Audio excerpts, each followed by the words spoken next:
قرآن مجید کا 17واں پارہ ہے، سورۃ الانبیاء ہے۔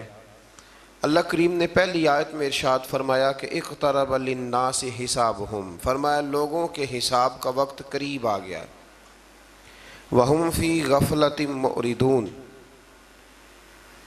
اور وہ ابھی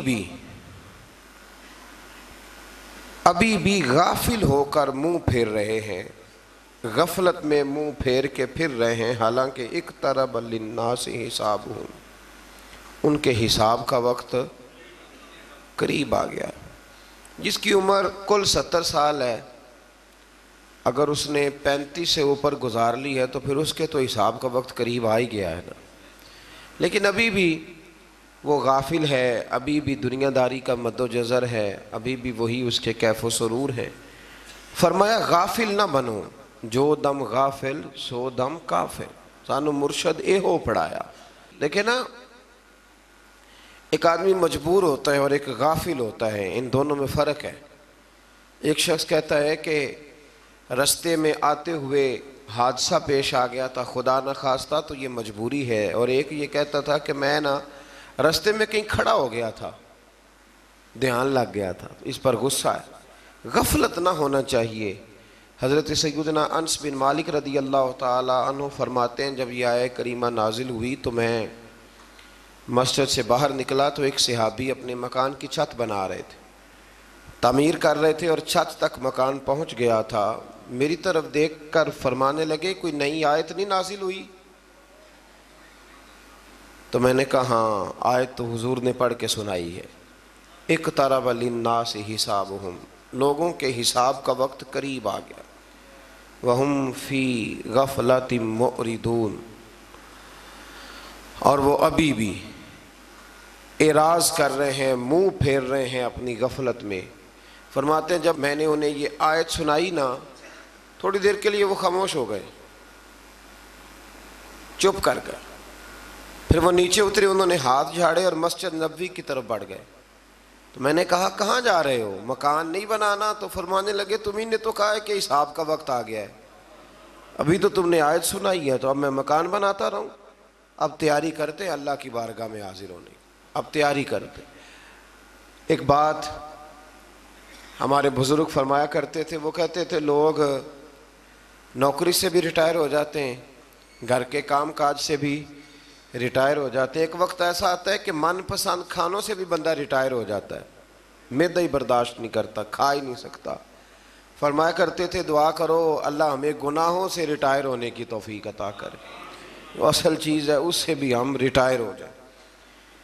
تو اس آیہ مقدسہ میں اللہ تبارک و تعالیٰ نے اس بات کا ذکر فرمایا، اور فرمایا کہ وہ غافل ہو کے پھر رہے ہیں، دین کی باتوں سے روح گردانی کرتے ہیں، جب کوئی نصیحت کی کوئی نئی بات ان کے پاس آتی ہے تو توجہ سے سنتے نہیں، اور بس کھیل تماشے کے انداز سے سنتے ہیں، اور نبی کو اپنے جیسا بشر قرار دیتے ہیں، قرآن کو جادو، خواب پریشاں، شاعری اور خود ساختہ کلام قرار دیتے ہیں۔ قرآن نے بتایا کہ پہلے رسول بھی حاملین وحی تھے، وہ بھی کھاتے پیتے تھے، بشری تقاضے اور نبوت و رسالت کی عظمت اور شان کے خلاف نہیں ہوتے۔ اس کے بعد پچھلی قوموں کی سرکشی اور ان پر نازل کیے جانے والے عذاب کے آنے پر ان کے اقرار جرم اور ندامت کے رائگاں جانے اور ان کے نیست و نابود ہونے کا ذکر ہے۔ آیت نمبر 22 سے لے کر اللہ تعالیٰ نے تقریباً آیت نمبر 24 تک پھر اپنی وحدانیت کے دلائل بیان فرمائے، زمین و آسمان کی تخلیق، صبح و شام کا آنا جانا، ان باتوں کا پھر سے ایک دفعہ ذکر فرمایا۔ آیت نمبر 25 میں فرمایا کہ ہر رسول کی طرف اس امر کی وحی کی جاتی رہی کہ اللہ وحدہ لا شریک ہے اور صرف وہی عبادت کے لائق، اللہ کے علاوہ کوئی عبادت کے لائق۔ فرمایا یہ میں نے ہر نبی کو وحی کی، یہ ہر رسول کو کہا، اللہ کے علاوہ کوئی عبادت کے لائق، اللہ کے علاوہ کوئی عبادت کے لائق۔ بڑا ہی پسند ہے یہ جملہ اللہ کو، لا الہ الا اللہ، یہ اللہ کے علاوہ کوئی لائق عبادت ہے ہی نہیں۔ آیت نمبر 30 سے اللہ تعالیٰ نے تخلیق کائنات کے سلسلے کو بیان کرتے ہوئے فرمایا کہ آسمان اور زمین بند تھے تو ہم نے ان دونوں کو کھول دیا اور ہم نے پانی سے ہر جاندار چیز بنائی. دروازے بند بھی ہم نے کھولے ہیں اور ہر جاندار چیز ہم نے پانی سے بنائی. پھر آیت نمبر 35 میں قانون قدرت بیان کیا کہ ہر نفس نے موت کا ذائقہ چکھنا ہے، یعنی ہر ذی حیات پر موت آئے گی. جو زندہ ہے وہ مرے گا بھی. الاشیاء تعریف بھی ازدادیہا، چیزیں اپنی ضدوں سے پہچانی جاتی. دن ہے تو پھر رات بھی آئے گی، صبح ہے تو شام بھی ہوگی. اسی طریقے سے یہ یاد رکھیے گا کہ اگر کوئی زندہ ہے تو اس پر موت بھی آئے گی. آگے چل کے بتایا کہ قیامت اچانک آئے گی، حیرت زدہ کر دے گی، نہ کوئی اسے رد کر سکے گا اور نہ کسی کو مہلت دی جائے گی، اچانک آ جائے گی. آیت نمبر 42 سے اللہ کے سوا جتنے بھی معبود ہیں سب کی نفی کر دی گئی. آیت نمبر 46 میں فرمایا کہ جو لوگ عذاب کا مطالبہ کرتے ہیں اگر ان کو اللہ کے عذاب کا جھونکا بھی لگے، ہلکی سی ہوا بھی لگے، تو یہ اپنے ظالم ہونے کا اعتراف کر لیں. اللہ اکبر. آیت نمبر 47 میں فرمایا کہ قیامت کے دن عدل کا ترازو قائم ہوگا اور کسی پر کوئی ظلم نہیں ہوگا. ہر ایک کا رائی کے دانے کے برابر بھی کوئی عمل ہوا تو وہ ریکارڈ پہ آئے گا.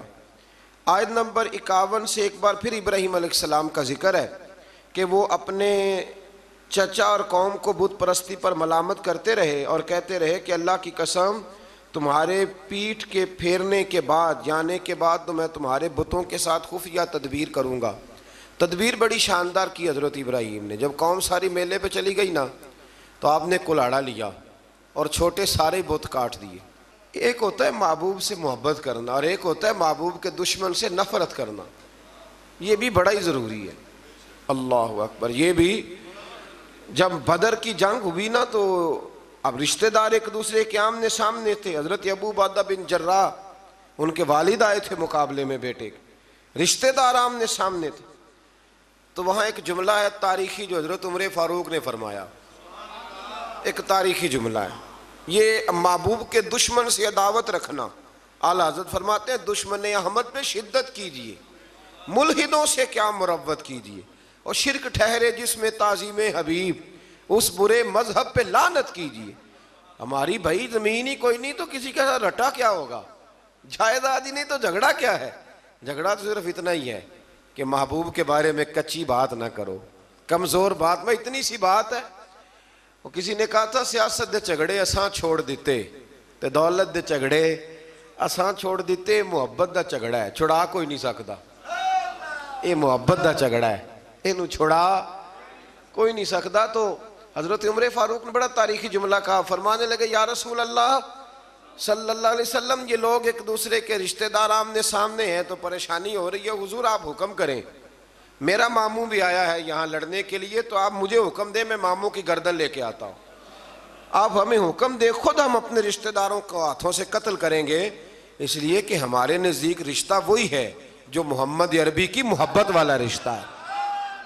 تو یہ یاد رکھ لیں کہ یہ بھی ایک بہت بڑا اعزاز ہے کہ آپ کو دشمن پر غصہ ہے. وہ بھی عجیب انسان ہے جسے دشمن پہ غصہ ہی نہ آئے.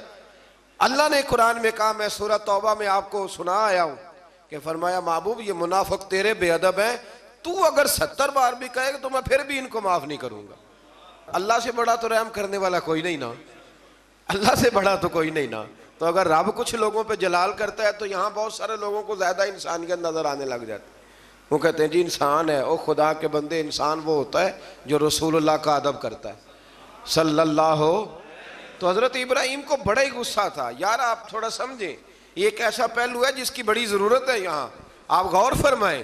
علامہ اقبال نے کہا یہ دور اپنے ابراہیم کی تلاش میں ہے، صنم کدا ہے جہاں لا الہ الا اللہ، اور بہار ہو کے خزاں لا الہ الا اللہ، خودی کا سر نہاں لا الہ، خودی ہے طے کے فضاں لا الہ الا اللہ. تو اب وہ بت کیا کر سکتے تھے؟ اللہ کے پیغمبر کا غصہ دیکھیں، فرمایا میرے رب کے شریک بنتے ہو. حالانکہ بت بنے ہوئے ہیں نا بت. وہ شیخ سعدی نے مثال لکھی ہے، سوکنوں کی بات سناتے ہیں تو کہتے ہیں کہ ایک شخص نا مٹی کی بیوی بنا کے نا تو اس پہ دوپٹہ ڈال کے اپنی بیوی سے کہنے لگا یہ تیری سوکن ہے. تو شام کو واپس گھر آیا تو اس نے مٹی کی عورت بھی ساری توڑ ڈالی تھی. یہ غصہ ہوتا ہے نا اپنے شریک پہ. تو کہا حضرت ابراہیم نے میرے رب کے شریک بنتے ہو تو سارے چھوٹے چھوٹے بت توڑ دیے, پاش پاش کر دیے, اور جو بڑا بت تھا اس کی گردن پہ کلہاڑا رکھ دیا. تو شام کو وہ آئے تو کس نے کیا یہ حال؟ تو کہنے لگے اسی نے کیا ہے جو روز ان کے بارے میں ہمیں بتلاتے تھے. بلایا حضرت ابراہیم کو, تو حضرت ابراہیم فرمانے لگے بڑے ہی بیوقوف ہونا, بڑے ہی بیوقوف ہونا, ان خداؤں کو پوجتے ہو جو اپنے آپ کو نہیں بچا سکے, بڑے ہی پاگل ہو نا تم, بڑے ہی پاگل ہو. اور پھر کہنے لگے کہ وہ جو تمہارا بڑا معبود جس کو تم مانتے ہو نا معاذ اللہ, اس کی گردن پہ میں نے کلہاڑا رکھ دیا, اسی سے پوچھ لو کس نے مارا ہے.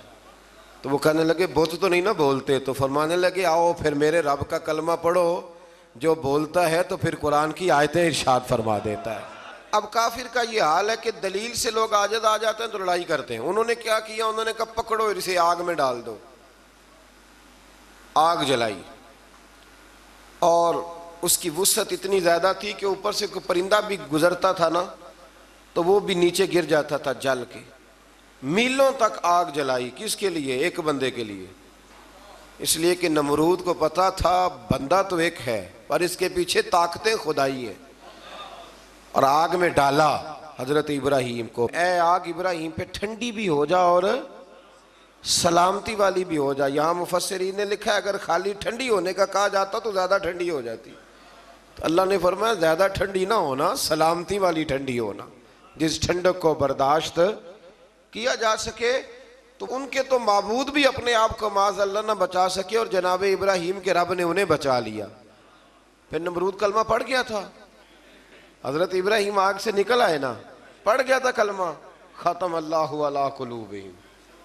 کچھ لوگوں کو اللہ نے سزا دی ہے کہ ان کے دلوں پر مہر لگا دی. آیت نمبر 78 سے حضرت داؤد اور سلیمان علیہ السلام کے ایک مقدمے کا ذکر ہے جس میں حضرت داؤد نے فیصلہ کیا تو جناب سلیمان علیہ السلام نے اس کے برعکس فیصلہ کیا. تو اللہ تعالیٰ نے فرمایا کہ ہم نے سلیمان علیہ السلام کو صحیح فیصلہ کرنے کی سمجھ عطا فرمائی. دونوں باپ بیٹا تھے نا, تو فرمایا ہم نے سلیمان کو صحیح فیصلہ کرنے کی سمجھ عطا کی ہے, اور ہم نے دونوں کو قوت فیصلہ اور علم عطا کی. اب یہاں بات سمجھنی ہے, ایک نے فیصلہ ٹھیک کیا ہے اور ایک کے فیصلے کو قرآن نے ٹھیک قرار, لیکن اللہ فرماتے ہیں قوت فیصلہ ہم نے دونوں کو دی ہے اور علم بھی ہم نے. اس کا مطلب یہ ہوا کہ پھر امام شافعی, امام اعظم, امام مالک اور امام احمد بن حنبل, فیصلے کی قوت اللہ نے سب کو عطا فرمائی.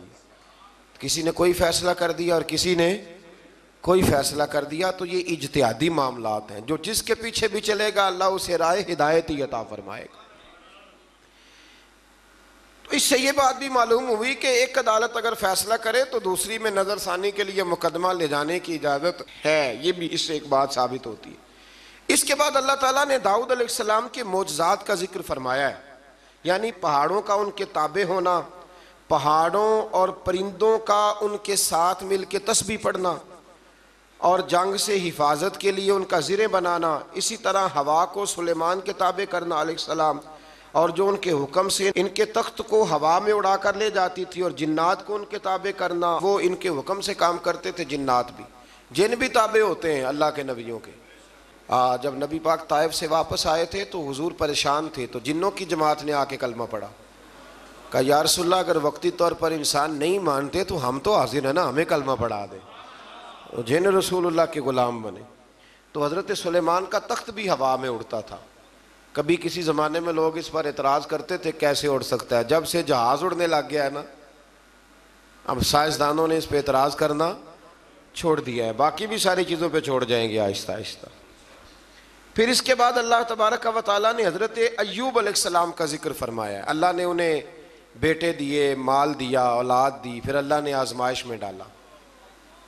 چھت گری تو ساری اولاد انتقال کر گئی, جانور, کھیت کھلیان سارے ہی چلے گئے, اور وجود میں آبلے پڑ گئے, پھوڑے پھنسیاں نکل آئے. کچھ لوگ معاذ اللہ ایسی عجیب باتیں کرتے ہیں نبیوں کے بارے میں کہ کوڑ کا مرض ہو گیا معاذ اللہ. اللہ کے نبیوں پر ایسے امراض نہیں آیا کرتے, کچھ آبلے پڑ گئے. اتنا محدثین نے لکھا ہے تکلیف میں تھے. ایک دن زوجہ کہنے لگی آپ اللہ کے نبی ہیں, دعائی کر لیں. اللہ شفا دے دے. تو آپ فرمانے لگے سکھ کتنی دیر رہے؟ کہنے لگی 60 سال. فرمایا ذرا دکھوں کو بھی 60 سال ہو لینے دے پھر دعا بھی کر لیں گے. ابھی تو 16-17 سال ہوئے, اتنے سال گزر لینے دو. آپ کی زبان سے یہ لفظ نکلے تو اللہ نے شفا عطا کر دی, اولاد بھی دے دی, سارا کچھ عطا فرمایا. تو اس بات کا ذکر کیا. پھر اس سے آگے چل کے حضرت اسماعیل کا بھی ذکر ہے, ادریس علیہ السلام کا, ذوالکفل, ذوالنون یعنی حضرت یونس کا, اور جناب زکریہ کا بھی ذکر ہے. حضرت یونس علیہ السلام اپنی قوم سے ناراض ہو کے چلے گئے تھے اور پھر اللہ کی تقدیر سے دریا میں ڈال دیے گئے, اور دریا میں ان کو مچھلی نے نگل لیا. انہوں نے تہ در تہ ظلمت میں اللہ سے ان کلمات کے ساتھ توبہ کی, لا الہ الا انت سبحانک انی کنت من الظالمین. بزرگوں نے لکھا ہے جب بھی انسان کسی مشکل میں پڑ جائے تو یہ کلمے پڑھے, اللہ نجات عطا کر دے گا. اس کو آیت کریمہ بھی کہتے ہیں. اللہ تعالیٰ نے فرمایا تو ہم نے ان کی پکار سن لی اور انہیں غم سے نجات عطا کی, اور ہم اسی طرح مومنوں کو نجات دیتے ہیں. حضرت زکریا علیہ السلام نے اولاد کے لیے دعا کی تو اللہ تعالیٰ نے ان کو بڑھاپے میں یحییٰ علیہ السلام عطا فرمائے. پھر اس سے آگے حضرت عیسیٰ علیہ السلام اور جناب مریم سلام اللہ علیہا کا ذکر بھی انہی آیات میں. آیت نمبر 94 میں مومنین صالحین کے اعمال رائے گاہ نہ جانے اور اس کے لکھنے کا ذکر ہے. آیت نمبر 96 میں پھر ایک دفعہ یاجوج ماجوج کی قوم کا اللہ نے اس کا حال بتایا ہوں نا میں.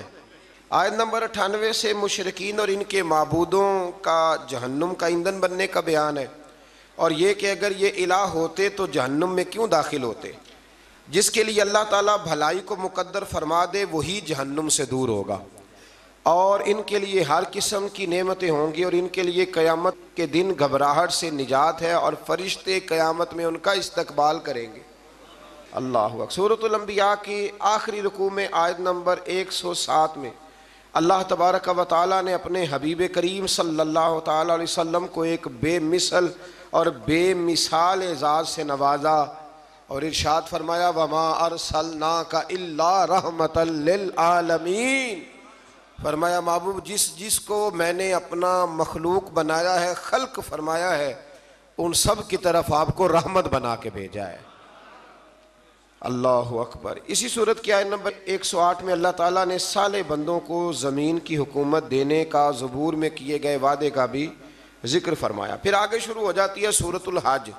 اچھا آپ ناراض نہ ہوئیے گا, میری رائے ہے, کچھ لوگ پوچھنے آتے ہیں نا جی فلانا کام نہیں ہو رہا, تو ان کو نہ کبھی سورت بتاتے ہیں تو سورت کا نام بھی نہیں صحیح لے پاتے.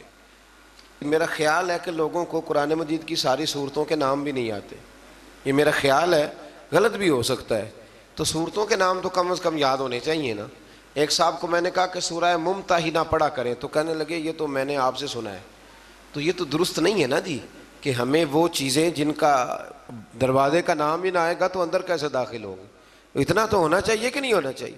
سورہ حج شروع ہوتی ہے. اس کی پہلی آیت میں اللہ تعالیٰ نے تقوی کا حکم دیتے ہوئے قیامت کی ہولناکیوں کو بیان کیا کہ قیامت ایک زلزلے کے طور پر برپا ہوگی, اور اس کا منظر اس قدر دہشت ناک ہوگا کہ دودھ پلانے والی مائیں اپنے دودھ پیتے بچوں کو بھول جائیں گی, فراموش کر دیں گی. ہر حاملہ کا حمل ساکت ہو جائے گا. لوگ مدہوش نظر آئیں گے جبکہ وہ مدہوش نہیں ہوں گے, لیکن اللہ کے عذاب کی شدت کے باعث ان کی یہ کیفیت ہوگی. اللہ تعالی ہمیں اس دن محبوب کریم کے جھنڈے کے نیچے جگہ عطا فرمائے. آیت نمبر 3 سے بتایا کہ بعض لوگ بغیر علم کے اللہ کے متعلق جھگڑا کرتے ہیں اور اس سرکش شیطان کی پیروی کرتے ہیں جس کے متعلق لوح محفوظ میں لکھا جا چکا ہے کہ جو اس کو دوست بنائے گا وہ اس کو گمراہ کر دے گا اور اس کو بھڑکتی ہوئی آگ کے عذاب کی طرف لے جائے گا. آیت نمبر 5 سے اللہ تعالیٰ نے حشر و نشر کی صحت اور امکان پر تخلیق انسانی اور پھر انسانی عمر کے مراحل کا ذریعے استدلال فرمایا ہے.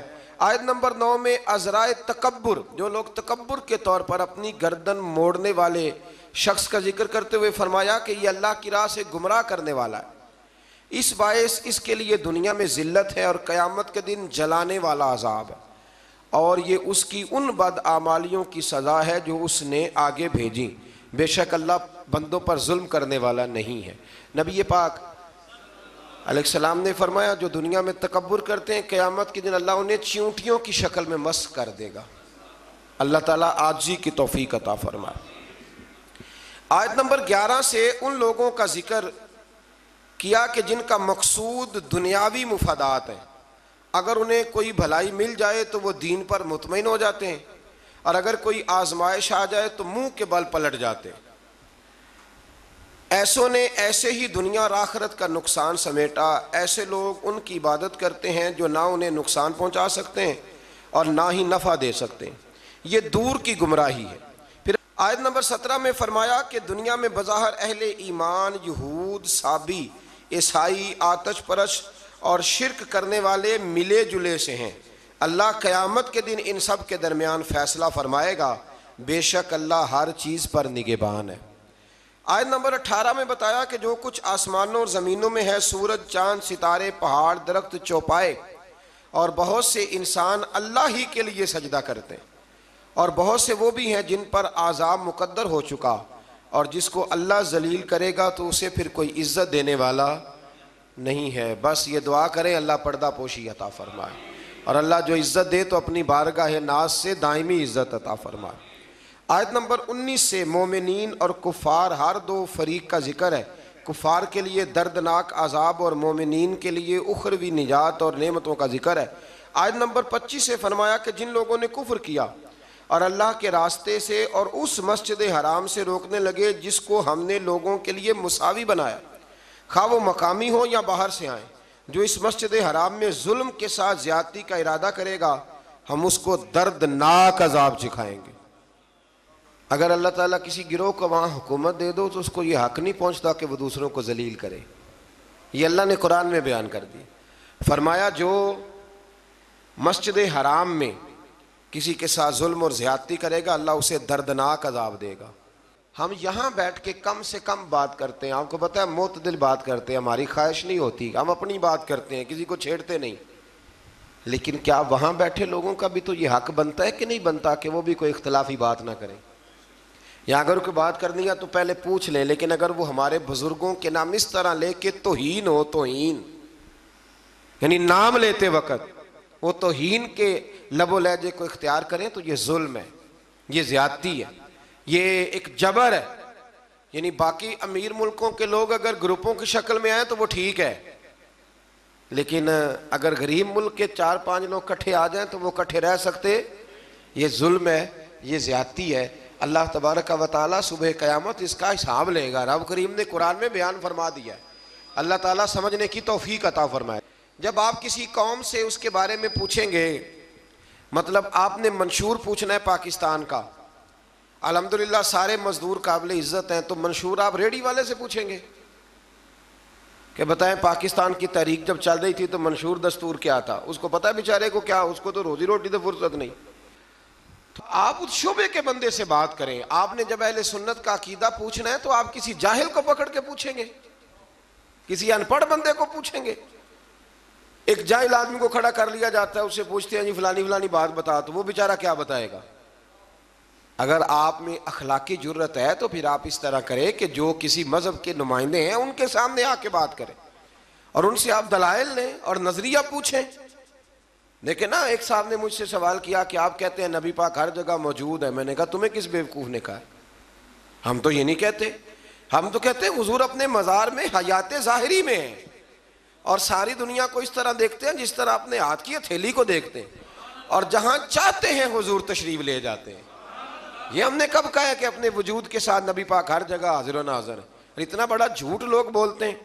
ایک بڑا سیاںا بیانہ بندہ ہے ایک جماعت کا، اس کی کتاب میرے پاس ہے، اس نے لکھا ہے کہ یہ جو لوگ ہیں یہ اپنے پیر کو چھوٹا خدا مانتے ہیں۔ کبھی کہا ہے کسی نے؟ کیا فضول بات ہے، آپ مسلمانوں کے ذمہ وہ باتیں لگائیں گے جن کا دور دور تک کوئی تعلق ہی نہیں، اور آپ کو ڈرنا چاہیے اللہ تعالیٰ سے۔ اسی طرح ایک صاحب ایک دفعہ مجھے ایک فلائٹ میں مل گئے، میں ملک سے باہر جا رہا تھا تو لمبا سفر تھا، تو لمبا سفر طرح فلائٹ لمبی ہوتی ہے تو بندے تھک جاتے ہیں، پھر وہ کوشش کرتے ہیں کوئی بندہ ملے جس کے ساتھ کو پونا گھنٹہ گپ شپ لگ جائے۔ تو اس نے مجھے دیکھ لیا، آ گئے، کہنے لگے جی آپ حضور کو عالم الغیب مانتے ہیں؟ میں نے کہا مننا میں وہاں تے پتہ تینوں ہے، یہ جی فلسفہ ہے نا بھائی، جو مانتا میں اس کا پتہ مجھے ہونا چاہیے، مانتا میں ہوں اور پتہ. میں نے کہا میں مانتا ہوں کہ آپ. کہنے لگے نہیں آپ تو. میں نے کہا ہم حضور کو عالم الغیب نہیں مانتے، ہم نبی پاک کا علم غیب مانتے. حضور کا علم غیب، وہ علم غیب جو انہیں اللہ نے عطا فرمایا ہے، اللہ کا دیا ہوا علم غیب. عالم الغیب تو اللہ ہے. اب ایک سادے آدمی سے اگر وہ کہے گا نا آپ حضور کو عالم الغیب مانتے، تو بیچارے کو نہیں پتا کہ عالم الغیب کیا ہوتا ہے، علم غیب اور عالم الغیب میں فرق.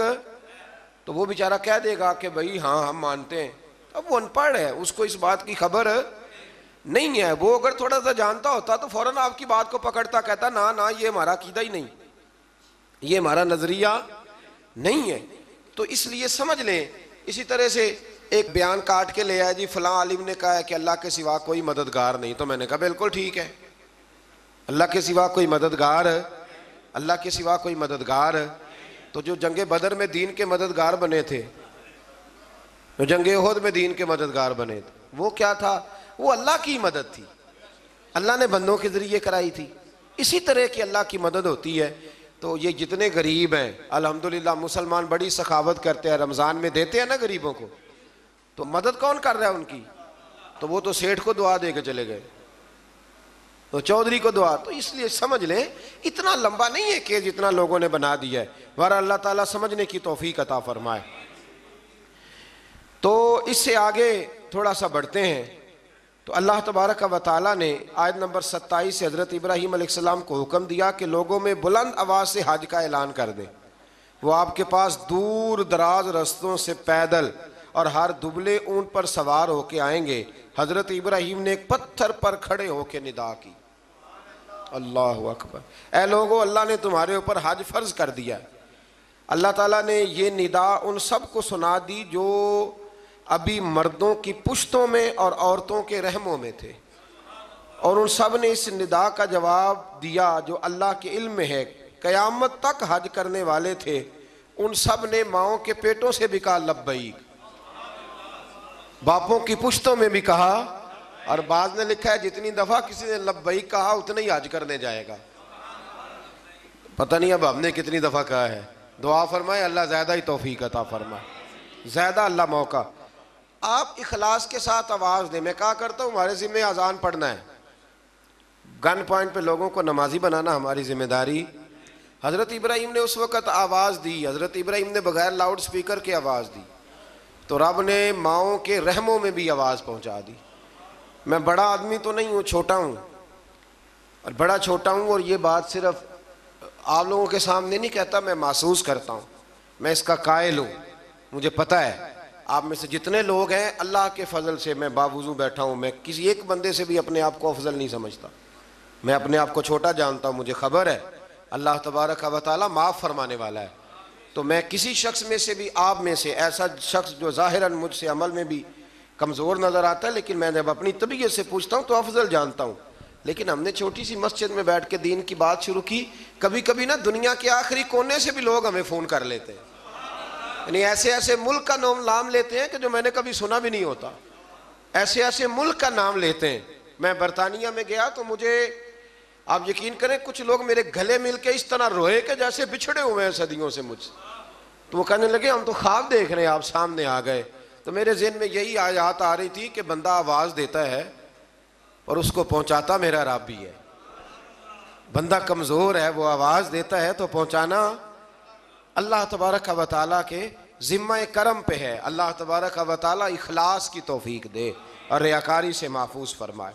آیت نمبر 28 میں مقررہ ایام یعنی یوم نحر اور بعد کے دنوں میں قربانی کرنے کا حکم دیا گیا ہے. ایام نحر عید کا پہلا، دوسرا اور تیسرا دن. آیت نمبر 29 میں ایسی نظروں کو پورا کرنے کو حکم دیا گیا ہے جو معصیت پر مبنی نہ ہو، اور اللہ کے گھر کے طواف کا بھی حکم ہے. آیت نمبر 31 میں اللہ تعالیٰ کے ساتھ شریک قرار دینے والوں کی مثال کو اس طرح بیان کیا گیا ہے کہ ایسا شخص گویا آسمان سے گرا، پھر اسے مردار خور پرندے نے جکڑ لیا، یا آندھی نے اس کو کسی دوسری جگہ پھینک دیا. آیت نمبر 32 میں فرمایا کہ جس نے اللہ کی نشانیوں کی تعظیم کی تو بے شک یہ دلوں کا تقویٰ ہے. آیت نمبر 34 سے فرمایا کہ ہم نے ہر امت کے لیے قربانی کا طریقہ مقرر کیا تاکہ وہ اللہ کے دیے ہوئے بے زبان چوپایوں پر ذبح کے وقت اللہ کا نام لیں۔ پس تمہاری عبادت کا مستحق ایک اللہ ہی ہے، اور قربانی کے اونٹوں کو ہم نے تمہارے لیے اللہ کی نشانیوں میں سے بنا دیا ہے، ان میں تمہارے لیے بھلائی ہے، پس تم ان کو قطار میں کھڑا کر کے ان کے نحر کرنے کے وقت اللہ کا نام لو، پھر ان سے خود بھی کھاؤ اور محتاج اور مانگنے والوں کو بھی کھلاؤ۔ آیت نمبر 37 میں عبادات میں اخلاص کی تعلیم دیتے ہوئے فرمایا کہ قربانی کا مقصد گوشت پوشت کا حصول نہیں، بلکہ قربانی کا مقصد تو اللہ کی رضا ہے۔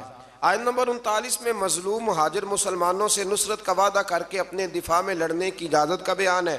آیت نمبر 39 تا 41 میں بتایا کہ یہ سنت الہیہ ہے کہ وہ مجاہدین کے ذریعے ظالموں کا کلا کما فرماتا ہے۔ اگر ایسا نہ ہوتا تو راہبوں کی خانقاہیں، کلیسا اور یہودیوں کی عبادت گاہیں اور مسلمانوں کی مساجد کو ویران کر دیا جاتا۔ اگلی آیت میں حکومت اسلامیہ کے قیام کا مقصد بیان کیا گیا کہ اس کا مقصد ہے نظام صلاۃ و زکوٰۃ کا قیام، نیکیوں کا پھیلاؤ اور برائیوں کا سد باب۔ یہ اسلامی حکومت کے قیام کا کیا کرنا ہے؟ اسلامی حکومت نے نظام نماز مقرر کرنا ہے، نظام زکوٰۃ مقرر کرنا ہے، نیکیوں کو پھیلانا اور برائیوں کا۔ تو ہمارے تو وزیر کہتے ہیں کہ مولویوں نے نہیں چلانا ملک، چلانا کس نے ہے؟ یہ اللہ ہی بہتر جانتا ہے۔ آیت نمبر 46 میں فرمایا کہ پچھلی امتوں کے آثار کو دیکھ کر عبرت حاصل کرنی چاہیے، لیکن اس کے لیے سوچنے سمجھنے اور مشاہدے کی صلاحیتوں کا نیک ہونا ضروری ہے، ورنہ وہ لوگ کہیں گے ان کے برے کام تھے ہمارے تو اچھے ہیں، پھر انسان عبرت بھی حاصل کر سکتا۔ آیت نمبر 48 میں کفار کے عذاب کے معاملے میں جلدی کرنے، مہلت ملنے سے غلط فہمی کا شکار ہونے پر فرمایا کہ عذاب تو آ کر ہی رہے گا، اللہ اپنے وعدوں کے خلاف نہیں کرتا۔ آیت نمبر 49 میں رسول اللہ صلی اللہ علیہ وسلم کو تمام روئے زمین کے انسانوں کے لیے نذیر بنا کر بھیجنے کا بیان فرمایا۔ آیت نمبر 52 سے فرمایا کہ آپ سے پہلے انبیاء جب اپنی امتوں کے سامنے اللہ کی آیات پڑھتے تو شیطان امت کے افراد کے دلوں میں شبہات ڈال کر عمل سے روکتے، اور یہ وسوسہ اندوزی بیمار اور سخت دل والے لوگوں کے لیے آزمائش اور اہل علم کے ایمان میں مضبوطی کا سبب بنتی۔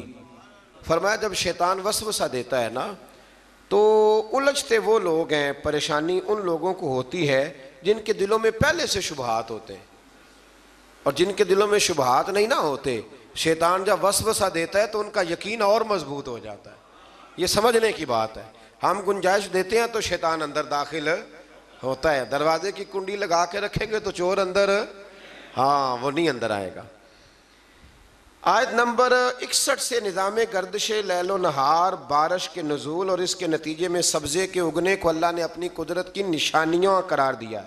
آیت نمبر 67 میں ہر قوم کے لیے وقتی شریعت مقرر کرنے اور اس پر ایک وقت تک عمل ہونے اور اسلام کے دائمی اور ابدی تعلیمات آنے کے بغیر کسی جھگڑے کے اس کی پیروی کرنے اور اس کی طرف دعوت دینے کا بیان ہے۔ آیت نمبر 73 میں اللہ تعالیٰ نے مشرکوں کے بتوں کی بے بسی کو بیان فرمایا ہے کہ وہ سب مل کر بھی ایک مکھی کا پر بھی ایک مکھی بھی پیدا نہیں کر سکتے، اور اگر مکھی ان سے کوئی چیز چھین لے تو اسے واپس بھی، سبحان اللہ، یعنی مکھی کو چیز چھین لے، میں اور آپ واپس لے سکتے ہیں؟ اللہ کرے ہمیں سمجھ آئے۔ اللہ فرماتا ہے دیکھو ہے تو مکھی۔ امام مالک رحمۃ اللہ تعالیٰ علیہ بیٹھے تھے تو ہارون رشید سے مکھی نہیں سنبھالی جا رہی تھی، بار بار مارتا، کئی دفعہ ایک مکھی نہیں پکڑی جاتی، پتہ نہیں کدھر سے نکل جاتی ہے، اس نے بڑا ہی ستایا، کچھ کرنے نہیں دیتی تھی۔ تو ہارون رشید جذبات میں امام مالک سے کہنے لگا حضور یہ اللہ نے مکھی کیوں پیدا کر دی؟ معاذ اللہ، اس کی کیا ضرورت تھی؟ تو امام صاحب فرمانے لگے فوراً، ڈرتے نہیں تھے نا بادشاہوں سے وہ لوگ، فوراً فرمانے لگے یہ اللہ نے تیرے جیسے بادشاہوں کا غرور توڑنے کے لیے پیدا کی ہے، کہ اللہ فرماتا ہے تم سے تو مکھی نہیں سنبھالی جاتی اور تم حکومتیں چلانے کی بات کرتے ہو۔ بت اور ان کے پجاری دونوں کمزور ہیں۔ آیت نمبر 75 میں فرمایا کہ منصب رسالت کوئی فرمائشی منصب نہیں،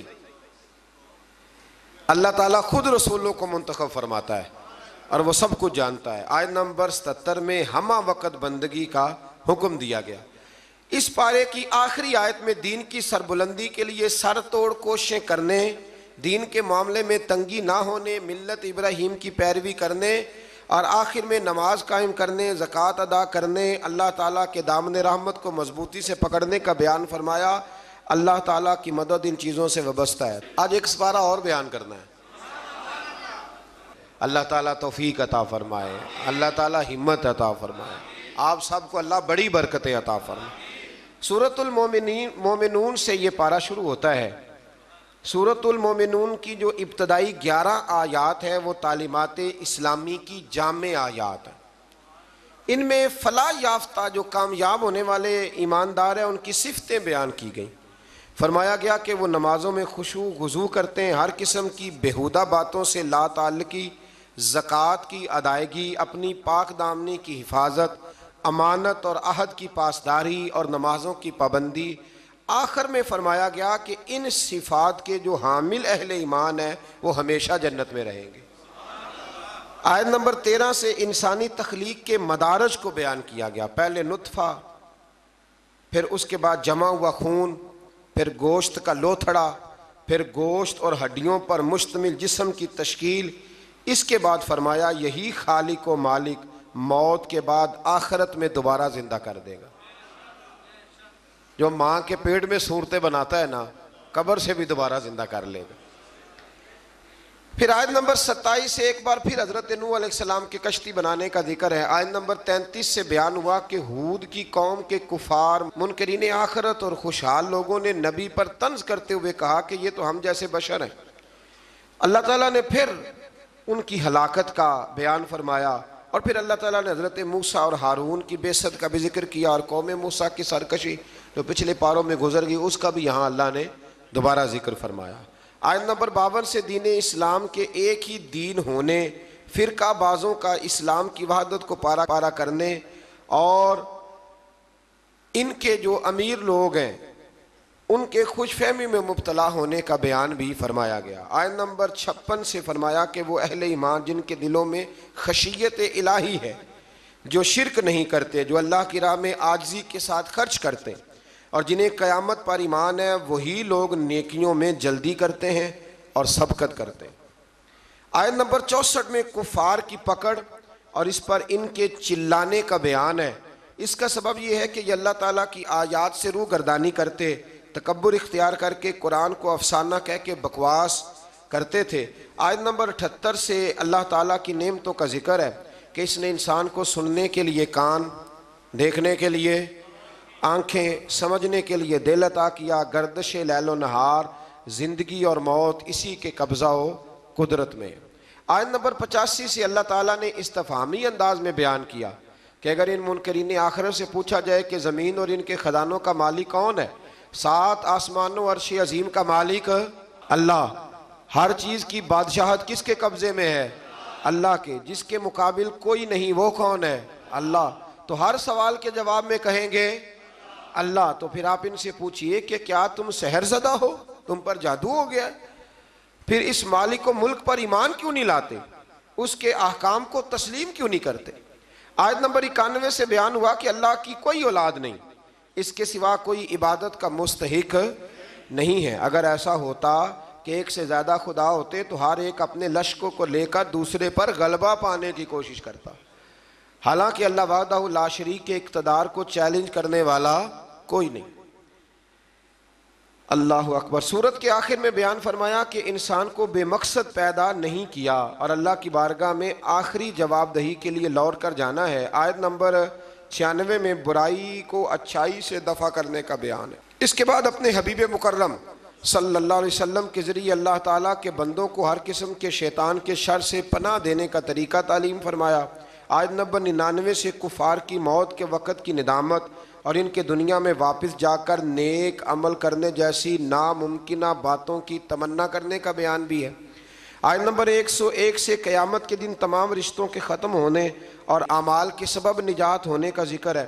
آیت نمبر 106 سے اللہ تعالیٰ کی آیات کو جھٹلانے والوں کی گفتگو کہ ہماری بدبختی نے ہم کو گمراہ کیا اور اگر ایک بار ہم نکل گئے تو دوبارہ لوٹ کر نافرمانی نہ کرنے کا بیان ہے۔ اللہ تعالیٰ فرمائے گا پھٹکارے ہوئے پڑے رہو اس میں اور میرے ساتھ بات نہ کرو، تم دنیا میں مومن بندوں کا مذاق اڑاتے تھے اور وہ یہ دعا پڑھتے تھے.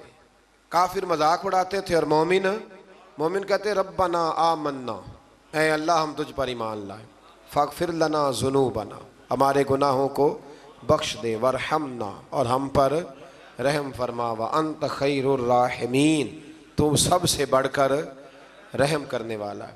ان کو ان کے صبر کا بدلہ کامیابی کی صورت میں ملا. آیت نمبر 112 میں فرمایا کہ جب ان سے زمین پر گزاری ہوئی مدت کے بارے میں پوچھا جائے گا تو یہ کہیں گے ایک دن یا دن کا کچھ حصہ گزارا. آخری آیت میں امت محمدیہ صلی اللہ علیہ وسلم کو استغفار کرنے اور رحم کی دعا مانگنے کا حکم ہے، جو کہ یہ آیت ہے رب اغفر وارحم وانت خیر الراحمین. فرمایا یہ دعا مانگا کرو، رب اغفر وارحم وانت خیر الراحمین. پھر اس سے آگے سورۃ نور شروع ہو جاتی ہے. سورہ نور میں اللہ تعالیٰ نے خانگی اور معاشرتی احکام کو بیان کیا ہے. ابتدائی آیات میں زنا کرنے والے غیر شادی شدہ مرد اور عورت کی سزا کو بیان کیا کہ ان کی سزا 100 کوڑے ہیں جو غیر شادی شدہ ہو، اور صاحبان اقتدار اہل ایمان کو کہا گیا کہ تمہیں اس سزا کے نفاذ میں ان پر رحم نہیں چاہیے. حکمرانوں کو حکم ہے جب کوڑے مارنے ہیں زانی کو تو پھر رحم، ہاں یہ بھی دین ہے، دین نافذ کرنا پڑتا ہے. اور ہمارے یہاں نا بڑی اب ویڈیو آتی ہیں کہ وہ جی بچے رو پڑے جی بکری ذبح ہونے لگی نا جب، تو میں نے کہا یہ قوم جہاد کرے گی جو بکریوں کے ذبح ہونے پہ رو رہی ہے، اور وہ ویڈیو بنا رہا ہے ابا دیکھو میرے بچے کا بکرے سے کتنا پیار ہے. خدا کے بندے خیال کریں، جذبہ جہاد ہے، شوق ہے. جب دین نافذ کرنا ہے تو فرمایا پھر تم نے رحم والے جذبات نہیں رکھنے، اس کو یاد کر رکھیں. اور تمہاری ایک جماعت اس سزا کے نفاذ کے وقت موجود ہو. یہ تو ہے نا غیر شادی. اور شادی شدہ کی سزا کیا ہے؟ اس کو یعنی اتنے روڑے مارے جائیں گے کہ وہ ماری جائے کہ ابھی بھی یہ باز نہیں آیا. اللہ تعالیٰ سمجھنے کی توفیق دے. آیت نمبر 4 سے بیان کیا گیا کہ جو لوگ پاک دامن عورتوں پر زنا کی تہمت لگائیں پھر اس کے ثبوت میں 4 گواہ پیش نہ کر سکیں.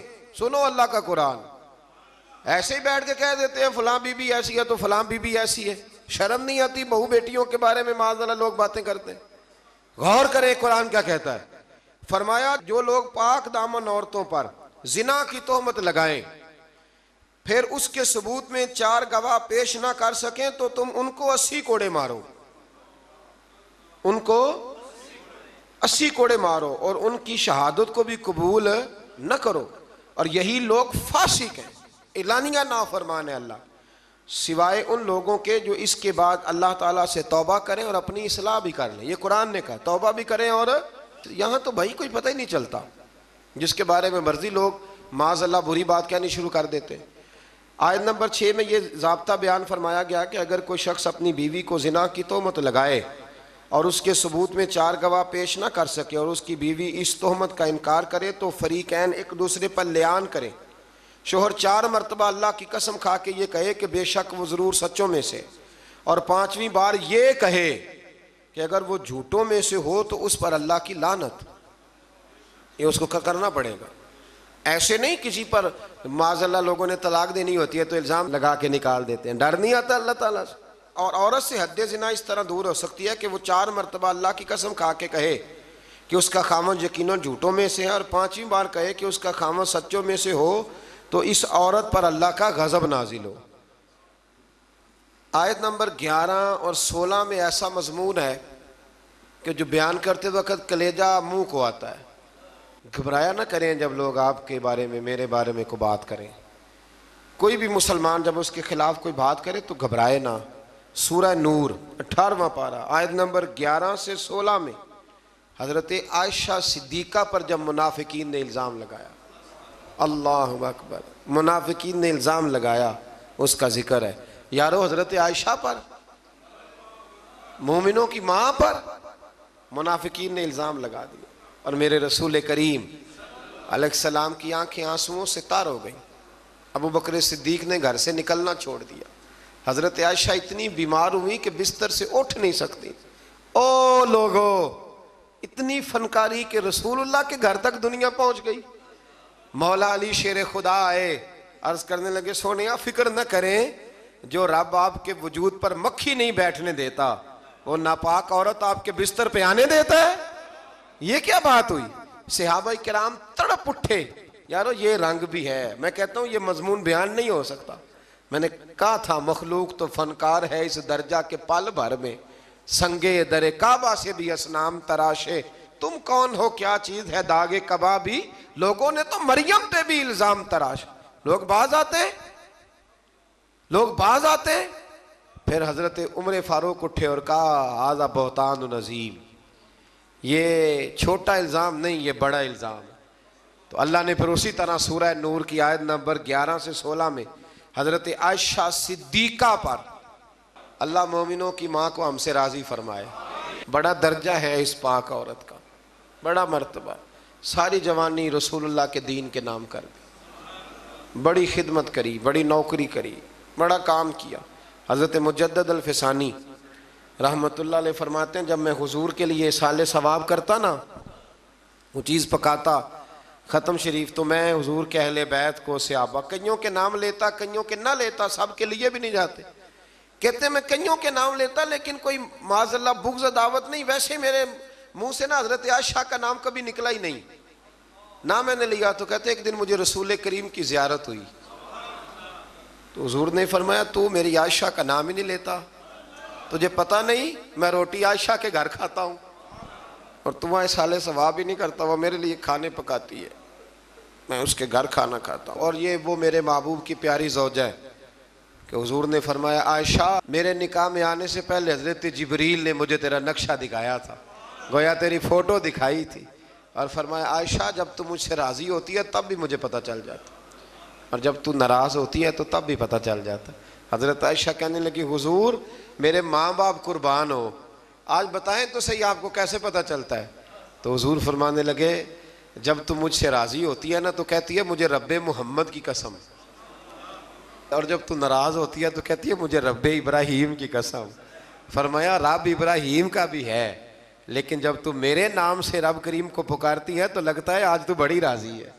رسول کریم علیہ السلام کا وہ پیار, وہ محبت. 40 سال حضور کے بعد وہ حیات رہیں, چوتھا حصہ دین میرے رسول کریم کا امت کو انہوں نے پہنچایا. حضرت فاطمہ کی شان میں حدیثیں حضرت عائشہ صدیقہ نے بیان فرمائی. حضرت عائشہ نے, جناب ختیجۃ الکبریٰ کے تذکرے حضرت عائشہ نے ہمیں بتائے. اتنی سچی بی بی کے بارے میں بات کرتے ہو, یاد رکھو صبح قیامت بھی یہ ساری ام المومنین میرے محبوب کے ساتھ جنت میں موجود ہوگی. دعا فرمائے اللہ ہمیں ان ماؤں کا صدقہ خیرات عطا فرمائے.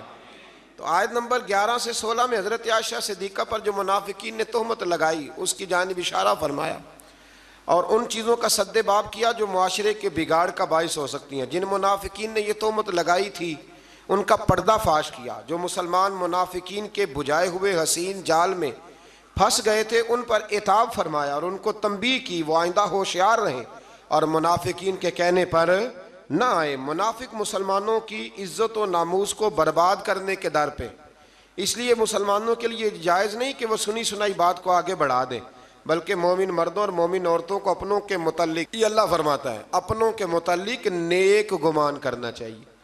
اور اگر تہمت لگانے والے اس تہمت پر 4 گواہ نہ لائیں تو وہی اللہ کے نزدیک جھوٹے ہیں.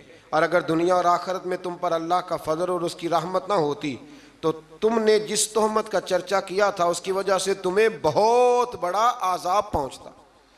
تم نے اس کو سنتے ہی یہ کیوں نہ کہا کہ ایسی بات کرنا ہمارے لیے جائز نہیں. اے اللہ تو پاک ہے اور یہ بہت ہی سنگین بہتان ہے, یہ بہت ہی, میں کہتا ہوں منافقین نے کیا تو ظلم, پر دیکھیں پھر اللہ نے حضرت عائشہ کی برات قرآن میں بیان فرما دی اور سورہ نور اتری حضرت عائشہ کی برات کے لیے. نام بھی کیا ہے؟ سورہ نور. آیت نمبر 19 سے یہ فرمایا کہ جو لوگ یہ چاہتے ہیں کہ ایمان والوں میں بے حیائی کی بات پھیلے ان کے لیے دنیا اور آخرت میں دردناک عذاب ہے.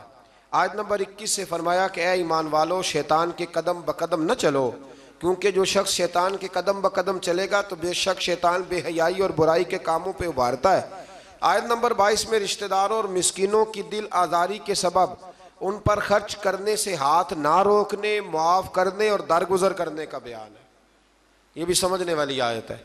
فرمایا کہ تم نے جب کسی پہ خرچ کرنا ہے تو اسے معاف بھی کرنا ہے اور درگزر بھی کرنا ہے۔ اگر عادتیں دیکھ کے خرچ کرو گے پھر تو کسی پہ بھی نہیں ہو سکتا، معاف کرو گے، درگزر کرو گے تو پھر ہی کسی کے ساتھ نیکی ہو سکتی ہے۔ آیت نمبر 23 سے پاک دامن بے خبر ایمان والی عورتوں پر بدکاری کی تہمت لگانے والوں کے لیے دنیا اور آخرت میں لعنت اور بہت بڑے عذاب کا بیان ہوا، جس دن ان کے خلاف ان کی زبانیں، ان کے ہاتھ، ان کے پاؤں گواہی دیں گے کہ وہ دنیا میں کیا کرتے رہے۔ اس دن اللہ تعالیٰ کے حق اور انصاف کے ساتھ ان کو پورا بدلہ دے گا۔ آپ ایک بات سمجھ رہے ہیں ان آیات میں، مرد پر الزام لگانے کی بات ہی کوئی نہیں ہو رہی۔ اس کا مطلب ہے دنیا میں زیادہ الزام زنا کا کس پہ لگتا ہے؟ اللہ تعالیٰ توفیق عطا فرمائے۔ ہے نا عجیب بات۔ وہ میرے پاس ایک صاحب آیا کرتے تھے تو انہوں نے پسند کی شادی کی ہوئی ہے۔ ایک دن مسئلہ پوچھنے آئے تو مسئلہ پوچھنے نہیں آئے، مجھے اطلاع دینے آئے۔ کہنے لگے کہ بہن کا قتل جائز ہے؟ میں نے کہا، اور بڑے سٹائل سے، خون خار آنکھوں سے۔ میں نے کہا کیوں جی؟ کہنے لگے جی اگر وہ غلط ہو جائے تو مار نہیں دینی چاہیے۔ میں نے کہا کیا غلط ہوئی ہے، کیا اس نے کیا؟ کہنے لگے وہ کہتی ہے مرضی سے شادی کروں گی۔ تو میں نے کہا ٹھیک ہے، وہ اگر غلط جگہ پہ اصرار کر رہی ہے تو ٹھیک نہیں، لیکن آپ کے لیے قتل تو پھر بھی جائز نہ رہا۔ ہاں اگر کوئی بہت بڑی غلط بات کرے تو اس کی کچھ نہ کچھ سزا ہے، لیکن یہ جو انداز ہے۔ تو میں نے کہا وہ صاحب آپ نے بھی تو پسند کی ہے نا، لڑکے یہ کام کر لیں تو پھر ایسا بھی کبھی ہوا ہے کہ باپ کی غیرت چھا گئی کہ لڑکا میرا جو پسند کی شادی کر رہا ہے لڑکا قتل کر دوں؟ لڑکوں کو کیوں نہیں قتل کرنے نہیں چاہیے، لیکن میں مثال دے رہا ہوں، وہاں نہیں غیرت جاگتی؟ لڑکے کے پاس 15 عورتوں کے نمبر ہوں تو وہ پاک کا پاک ہے، اور بچی پر شک بھی گزر جائے، شک بھی، وہ جی طلاق ہو گئی، ہمارے پاس کیس آتے ہیں نا، طلاق کیوں جی؟ اس کے موبائل پہ ایک میسج نکل آیا تھا کسی غیر کا، اس نے پوچھا تھا کیا حال ہے؟ تو میں نے کہا وہ ضروری ہے، کوئی تنگ کرنے کے لیے بھی تو ایسا کر سکتا ہے، لیکن 1 منٹ لگتا ہے۔ تھوڑا سا ڈرنا چاہیے اللہ تعالیٰ سے، تھوڑا خیال کرنا چاہیے۔ اس کا مطلب ہے زیادہ تہمت عورتوں پہ لگتی ہے۔ عورت کو اسلام نے بڑی عزت دی ہے، عورت کو اسلام نے بڑی عزت دی ہے۔ کبھی اسے بیٹی بنایا ہے، کبھی بہن بنایا ہے، کبھی اسے کہا یہ جب تیرے نکاح میں آئے گی تو تیرا ایمان مکمل کر دے گی۔ ایمان کے مکمل ہونے کا سبب ہے اتنا بڑا درجہ ہے بی بی کا۔ اور پھر میرے رب کریم کے محبوب نے فرمایا کہ اللہ تعالیٰ نے نا جنت ہی ماں کے قدموں کے نیچے رکھ دی۔ تھوڑا خیال کریں، اکرام کریں، احترام کریں، اللہ توفیق عطا فرمائے۔ پھر آیت نمبر 30 سے مسلمان مردوں کو یہ حکم دیا کہ وہ اپنی نگاہیں نیچی رکھیں، اپنے شرمگاہوں کی حفاظت کریں۔ اسی طرح مسلمان خواتین کو حکم دیا کہ اپنی نگاہیں نیچی رکھیں اور اپنی عصمت کی خود حفاظت کریں، اپنی زیبائش کو، اپنے فیشن کو ظاہر نہ کریں۔ اپنی زیب و زینت دکھانی ہو تو صرف اپنے خاوند کو دکھائیں، یہ اللہ نے منع کر دیا۔ اور جسم کے جس حصے کا پردہ ممکن ہو جیسے ہاتھ اور پیر، ان کے سوا باقی جسم کو ڈھانپ کر رکھیں اور اپنے گریبانوں کو دوپٹوں سے چھپائے رکھیں، یہ اللہ قرآن میں فرما رہا ہے۔ اور اپنے خاوند اور اپنے محارم یعنی جن سے نکاح نہیں ہو سکتا، جیسے بھائی ہے، بیٹا ہے، باپ ہے، اور اپنے نوکروں اور کم اور ناسمجھ بچوں کے سوا اپنے بناؤ سنگار کو کسی کے سامنے ظاہر نہ کریں، اور زمین پر زور سے پاؤں مار کے نہ چلیں۔ عورتوں کو حکم مل رہا ہے، عورتیں توجہ کریں، تاکہ ان کی پوشیدہ زیب و زینت ظاہر نہ ہو، اور ان تمام برائیوں سے اللہ کی بارگاہ میں توبہ کرنے پر کامیابی ہے۔ آیت نمبر 32 سے فرمایا کہ تم اپنے بے نکاح مردوں اور عورتوں کا نکاح کر دو، اور اپنے باصلاحیت غلاموں اور باندیوں کا، اگر وہ فقیر ہوں تو اللہ ان کو اپنے فضل سے غنی کر دے گا۔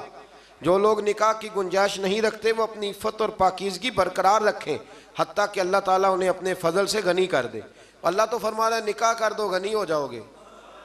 تو ابا جی کہتے ہیں جنی دیر تکر پیراں تے نہ کھلوتا اگے کتے کھلا دیئے، یعنی عجیب بات ہے نا جی، وہ پیراں تے پتہ نہیں اس نے کب کھڑے ہونا ہے۔ آپ بچوں کی شادیاں جلدی کریں تاکہ بہت سارے گناہوں کا دروازہ ویسے ہی بند ہو۔ آیت نمبر 35 میں فرمایا اللہ آسمانوں اور زمینوں کا نور ہے، پھر اس نور کی وضاحت بھی بیان کی۔ آیت نمبر 37 سے اللہ تعالیٰ نے اپنے گھروں میں اللہ کا ذکر کرنے پر ان مسلمانوں کی تعریف کی جن کو تجارت اور خرید و فروخت اللہ کے ذکر کرنے، نماز پڑھنے اور زکوٰۃ ادا کرنے سے غافل نہیں کرتی۔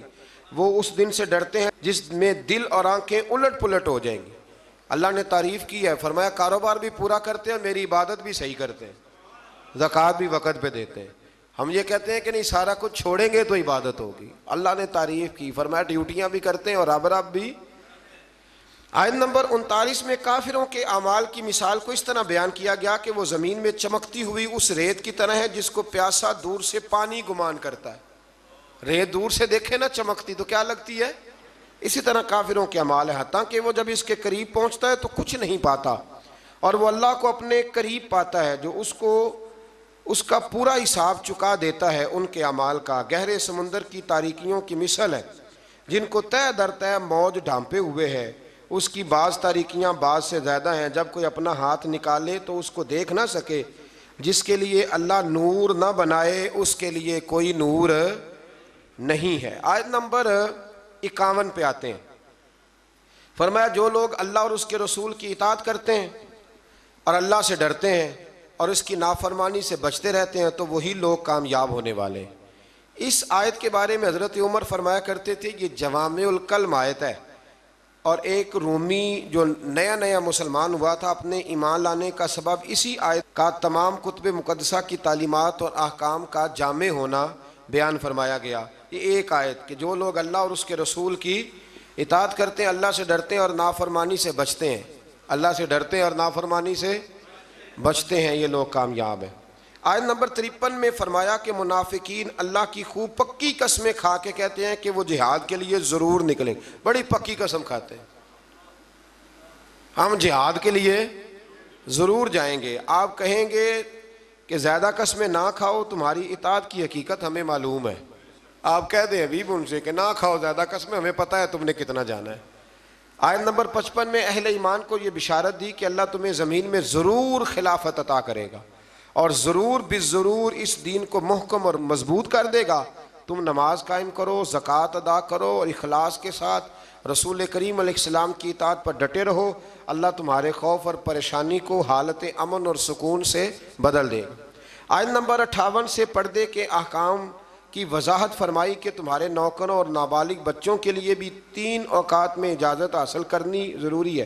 نماز فجر سے پہلے، ظہر کے وقت جب تم اپنے فالتو کپڑے اتار دیتے ہو، عشاء کی نماز کے بعد جب تمہارے لڑکے بلوغت کی عمر کو پہنچ جائیں تو ان کو بھی اجازت طلب کر کے آنا چاہیے جیسا کہ ان سے پہلے مرد اجازت طلب فجر سے پہلے، ظہر کے وقت. اس وقت بھی کچھ لوگ سویا کرتے تھے. اور عشاء کی نماز کے بعد جب بھی کوئی گھر میں جائے تو کیا کرے؟ کہنے اپنے گھر جان دی بھی اجازت لوا. ہاں وہیں تو اجازت لینی ہے. آپ اجازت لیں. جو بھی کسی کے آرام کا وقت ہو نا اس میں آپ بے دھڑک نہ چلے جائیں، اس لیے کہ نہ جانے کوئی کس حالت میں ہو. اللہ سمجھنے کی توفیق عطا فرمائے. آیت نمبر 60 سے فرمایا جو بوڑھی عورتیں جو نکاح کی امید نہیں رکھتی ان پر اضافی پردہ اور حجاب کا اہتمام نہ کرنے میں کوئی گناہ نہیں، لیکن اگر وہ اس میں بھی احتیاط کرے تو ان کے لیے زیادہ افضل ہے. ایسی بوڑھی عورت جو نکاح کے قابل نہ رہے اس پر حرج کوئی نہیں، لیکن کرے گی پردہ تو اس کے لیے بھی بہتر ہی ہے. یہاں بڑی جلدی لوگ اس سے گنجائش لے لیتے ہیں، جو میں نے کہا ہے اس پر غور کیجئے گا. آیت نمبر 61 میں معذور لوگوں اور دیگر مسلمانوں کو اپنے والدین، رشتہ داروں اور دوستوں کے گھر سے کچھ کھا پی لینے کی اجازت دی گئی ہے. اس کے بعد اکیلے اور مل کر کھانے کی اجازت ہے، اور گھر داخل ہوتے وقت گھر والوں کو سلام کرنے کا بیان ہے. پتر نہ سلام لوے تو وہ شامت آ جاندی، تین نہیں پتہ سلام لئیدا ہے. اگر ابا جی نہ لے تو چلے میں اگلی بات ہی نہیں کرتا چونکہ مسئلہ نہ بن جائے کوئی. ابا جی کو بھی تو لینا چاہیے سلام کے نہیں. بچے کہتے ہیں ہمیں لیکچر ملتے ہیں اور ابا جی خود سلام نہیں لیتے. میرا خیال ہے اگر ابا جی سلام لیں گے تو پھر بچوں کو لیکچر دینے کی ضرورت ہے، وہ خود بخود سلام لے لیں گے. آیت نمبر 62 میں انتظامی آداب کا بیان فرمایا گیا. مومنین صرف وہی ہیں جو اللہ اور اس کے رسول صلی اللہ علیہ وسلم پر حقیقتاً ایمان رکھتے ہیں، اور جب وہ کسی مجتمع ہونے والی مہم میں رسول اللہ صلی اللہ علیہ وسلم کے ساتھ ہوتے ہیں تو ان کی اجازت کے بغیر کہیں نہیں جاتے. اے رسول صلی اللہ علیہ وسلم، جو لوگ آپ سے اپنے کام کے سلسلے میں اجازت طلب کرتے ہیں آپ ان میں سے جسے چاہے اجازت دیں اور ان کے لیے اللہ سے مغفرت طلب کریں. حضور چاہیں تو اجازت دیں اور چاہیں تو.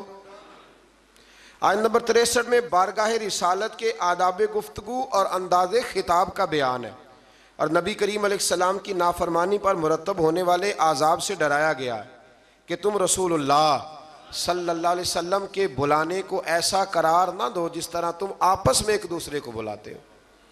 اور جو لوگ رسول اللہ صلی اللہ علیہ وسلم کے حکم کی خلاف ورزی کرتے ہیں وہ اس سے ڈریں کہ انہیں کوئی مصیبت پہنچ جائے یا انہیں کوئی دردناک عذاب پہنچ جائے۔ بے شک اللہ ہی کی ملکیت ہے جو کچھ آسمانوں میں ہے اور جو کچھ زمینوں میں ہے۔ اللہ کو تمہارے حال کا خوب علم ہے، جس دن وہ اللہ کی طرف لوٹائے جائیں گے تو ان کے کیے ہوئے سب کاموں کی خبر دے گا، اور اللہ ہر چیز کو جاننے والا ہے۔ آخر پہ آتی ہے جی سورۃ الفرقان۔ سورۃ الفرقان کی آیت نمبر 4 سے اس بات کا بیان ہے کہ کفار نے قرآن مجید کے کلام الہی ہونے کا انکار کیا اور اسے رسول اللہ صلی اللہ علیہ وسلم کا خود ساختہ کلام قرار دیا کہ پچھلے لوگوں کا کوئی افسانوی کہانیاں معاذ اللہ جو انہوں نے لکھوائی ہیں۔ کفار مکہ کے اس اعتراض کا بھی ذکر ہے کہ یہ رسول کھانا کھاتے ہیں، بازاروں میں چلتے ہیں، ان کی تائید کے لیے کوئی فرشتہ کیوں نہ اتارا گیا، انہیں کوئی خزانہ اور باغات کیوں نہ عطا کیے گئے، اور انہوں نے اللہ اور اس کے رسول صلی اللہ علیہ وسلم کو سحر زدہ بھی کہا معاذ اللہ، اور قیامت کے دن کو بھی جھٹلایا۔ اللہ تعالیٰ ان کی ان بے تکی باتوں کا رد فرمایا کہ قرآن کو اللہ کا کلام کہا، اور یہ کہ پہلے رسول بشری تقاضوں کے تحت کھانا بھی کھاتے تھے، اپنی ضرورت کے لیے بازار بھی جاتے تھے، یعنی بشری ضروریات نبوت اور رسالت کے منافی نہیں ہوتی۔ آج کل پیری مریدی میں بھی یہی مسئلہ ہے، پیر صاحب کو ہنسنا بھی نہیں چاہیے، انہوں کا آنا جانا بھی نہیں چاہیے، یعنی پیر صاحب کا تو یہاں تک حال خراب ہو جاتا ہے کہ کسی نے نا پیر صاحب کو دیکھ لیا نا کسی جگہ کسی ہوٹل میں بیٹھ کے کھانا کھاتے تو کہتے ہیں تسی اتنے روٹی کھانا آئے ہو، وہ خدا کے بندو یہاں انسان نہیں آتے روٹی کھانے۔ دیکھیں نا قرآن کس طرح ہمیں ترتیب سے چیزیں سمجھاتا ہے، کہتے ہیں جناب آپ یہاں کھڑے ہیں، چلو جی ٹھیک ہے جی، یہاں نہیں کھڑے ہوتے۔ میں ایک دفعہ بچوں کے جوتے لینے چلا گیا، مجھے ایک صاحب کہنے لگے صاحب تسی ادھر کدھر آئے ہو؟ میں کہ یار میرے بھی 4 بچے نے، تو یہ لڑائی کر رہے تھے میرے ساتھ، مجھے جانا پڑتا ہے، مجبوری ہے، انہوں نے بھی جوتے پہننے، تو اب یہاں تک معاملہ آپ کو دیکھنا پڑتا ہے کہ جناب آپ جوتے لینے چلے گئے، آپ بازار ہی چلے گئے۔ بھائی ہر جگہ ماحول ہوتا ہے اور آپ چیزوں کو لیول پہ رکھا کریں۔ اور کمال پتہ کیا ہے کہ نبی کو بازار میں بھی دیکھا جائے پھر بھی ادب ہی کیا جائے، اور غار ثور میں دیکھا جائے تو پھر بھی، یہ کمال ہے نا کمال کی بات۔ حضرت صدیق اکبر نے حضور کو سوتے بھی دیکھا، جاگتے بھی دیکھا، گھوڑے پہ بھی دیکھا، اونٹ پہ بھی دیکھا، غار ثور میں بھی دیکھا، اکیلے میں بھی دیکھا، 1,44,000 کے مجمع میں بھی دیکھا۔ تو کسی نے کہا ابو بکر رج گئے ہو؟ کہنے لگے کہاں، میرا تو دل کرتا ہے وہ بیٹھا رہے اور میں دیکھتا ہی رہوں۔ یہ کمال ہے، یہ کمال ہے کہ آپ کا ادب پھر بھی برقرار رہے، پھر بھی آیت نمبر 12 سے کفار کے لیے عذاب جہنم اور جہنم کی سختیوں اور مومن کے لیے دائمی جنت اور اس کی نعمتوں کا بیان ہے۔ آیت نمبر 17 سے کفار اور ان کے معبودوں کے اکٹھے ہونے اور معبودان باطلہ کا سارا الزام کفار پہ لگانے کا ذکر ہے۔ اللہ ہماری حاضری قبول فرمائے۔